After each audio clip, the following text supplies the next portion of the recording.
Hello दोस्तों, आप सभी का हमारे यूट्यूब चैनल पर स्वागत है। दोस्तों, वैसे मैं ये वीडियो बनाना चाहता नहीं था, लेकिन दोस्तों एक भारतीय नागरिक होने के नाते मैं मजबूर हूँ ये वीडियो बनाने के लिए।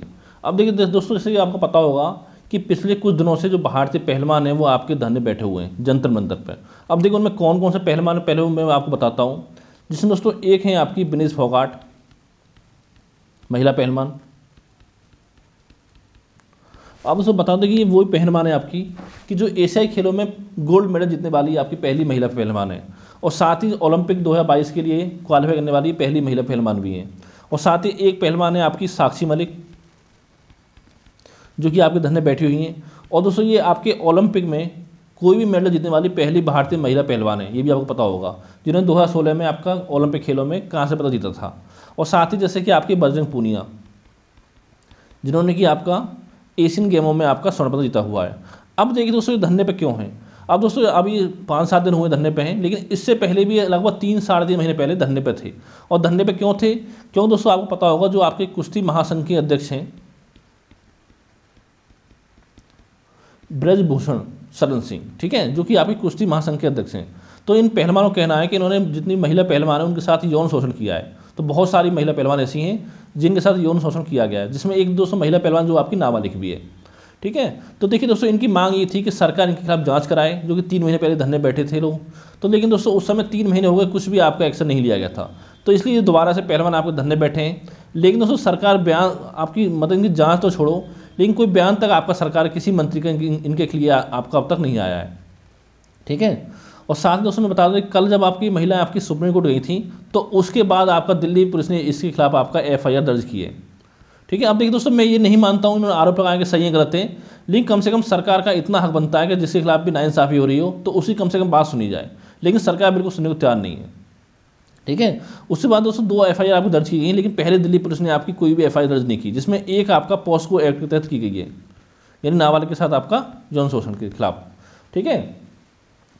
अब दोस्तों देखिए दोस्तों बता दूं मैं आपको, इससे दोस्तों देखिए मुझे ये उम्मीद थी सरकार से। क्यों उम्मीद थी? क्योंकि दोस्तों इससे पहले भी जितने देखिए जो भी आपका बीजेपी में होता है, मंत्री हो, MLA हो, MP हो, वो सब दूध के धुले होते हैं। ये मैं नहीं बोल रहा हूँ, ये बीजेपी नज़रों में होता है। इससे पहले दोस्तों आपने देखा होगा कि एक आपका बलात्कारी था कुलदीप सिंह सेंगर, नाम आपने सुना होगा, जो कि आपका उन्नाव से MLA था। उससे दोस्तों खिलाफ क्या हुआ था कि एक लड़की ने आपका यौन शोषण का आरोप लगाया था। लेकिन फिर क्या हुआ कि वो लड़की बहुत मतलब चीखती रही, रोती रही, लेकिन उसके खिलाफ यूपी पुलिस ने कोई भी FIR दर्ज नहीं की।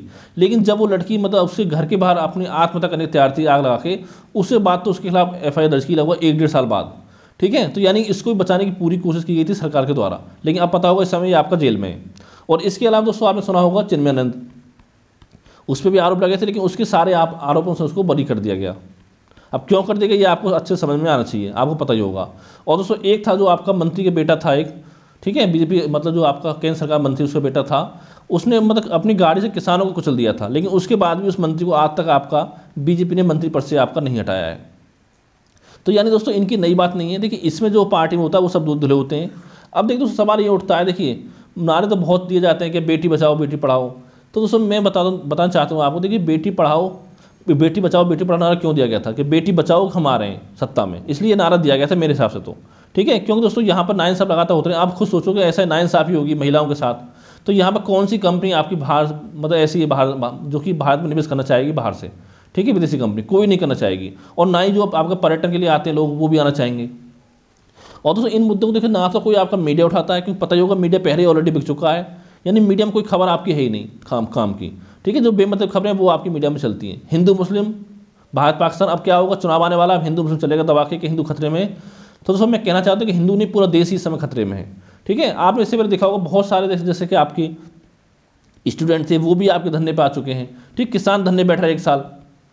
अब तो खुद सोचो किसानों के कानून लाए जाते हैं, किसानों को कुछ पता नहीं कि क्या कानून आ रहे हैं, यानी कानून जो बन रहे हैं किसानों के लिए उसमें किसान ही कोई शामिल नहीं है, तो कैसे किसानों के लिए कानून हो सकते हैं। आप ये देखो जो बंदा पूरे दिन AC में रहता है वो क्या जानता है किसान की पीड़ा की, किसान के लिए कानून बने कौन से अच्छे होते हैं कौन से बुरे होंगे, ठीक है। वकील आपके रोड पर आ चुके हैं, पुलिस आपके रोड पर आ चुकी है, यानी सारा देखो धीरे धीरे जो भी आप बचा हुआ है सबका नंबर आएगा धीरे करके इस सरकार में, ठीक है। हो सकता है मेरी बात कुछ लोगों को बुरी लगे, लेकिन ये दोस्तों हकीकत है। अब आपने देखा होगा कि मान लो ओलंपिक में कोई आपका खिलाड़ी मेडल जीत लाता है, तो क्या होता है, एक पोस्टर लगा होता है, उसमें आधे पोस्टर में तो आपकी प्रधानमंत्री की फोटो रहेगी और आधे में जो 8-9 खिलाड़ी आपके मेडल जीते हैं उनकी फोटो रहती है। यानी ऐसा लगता है जैसे मेडल खिलाड़ियों ने इन्होंने खुद जीता हो, ठीक है, इस तरह प्रचार किया जाता है। लेकिन बात आती है महिलाओं के सम्मान की, खिलाड़ियों के सम्मान की, तो वहाँ पर कोई भी आपका मंत्री कुछ भी आपको बयान नहीं देता है। स्मृति ईरानी हो, कोई हुआ नहीं, कोई बयान नहीं देता है। अब जो सवाल ये आता है, देखिए जो आपके खिलाड़ी हैं वो इसमें सपोर्ट क्यों नहीं कर रहे हैं। क्यों, देखिए दोस्तों, आपने देखा करंट खिलाड़ी आपके MS धोनी हो गए, विराट कोहली, ठीक है, रोहित शर्मा, ये सपोर्ट क्यों नहीं कर रहे हैं। क्योंकि दोस्तों ये पता होगा आपका BCCI से कॉन्ट्रैक्ट है इनका, तो अगर ये मान लो इनका सपोर्ट करेंगे, क्योंकि इन लोगों ने किसान आंदोलन हुआ तो उसमें भी सपोर्ट नहीं किया था किसानों का, किसी खिलाड़ी ने, ना किसी एक्टर ने, ठीक है, तो इनका जो कॉन्ट्रैक्ट है वो आपका रद्द हो सकता है। और पूर्व खिलाड़ी जो हो, जैसे मानो सचिन तेंदुलकर, सौरव गांगुली, ये क्यों नहीं करेंगे, जो पता होगा इनके पास आपका IPL कॉन्ट्रैक्ट है, एक मुंबई इंडियंस से जुड़ा हुआ है, एक आपको दिल्ली से जुड़ा हुआ है, ठीक है, तो ये भी इसलिए नहीं करते हैं। और बात करें कुछ एक्टर हैं, जैसे आपके अमिताभ बच्चन, वैसे बोलने को बोला जाता है कि खलनायक हैं या सदी के महानायक हैं, ठीक है, लेकिन सरकार के ऐसी बात इनको एक नहीं बोलनी है, अक्षय कुमार हो गए, अनुपम खेर हो गए, कि जिससे सरकार को कोई नुकसान हो, चाहे वो बात सही हो गलत हो, ठीक है। तो यानी दोस्तों इस तरह से आप देख सकते हो कि इनको क्या है कि केवल सरकार के तलवे चाटने का मतलब है और कुछ नहीं है। तो दोस्तों इस पर आप क्या सोचते हो, आपकी राय क्या है, वो नीचे जरूर बताएं कमेंट करके, ठीक है। तो दोस्तों मेरा देखिए फाइनल ये मानना है, सरकार चाहे किसी की हो, मतलब किसी के साथ नाइंसाफ़ी नहीं होनी चाहिए, चाहे वो महिला हो, चाहे पुरुष हो, चाहे खिलाड़ी हो, चाहे कोई आपका स्टूडेंट कोई हो। आप बताइए कि आपकी क्या राय है, नीचे कमेंट करके। Thank you for watching.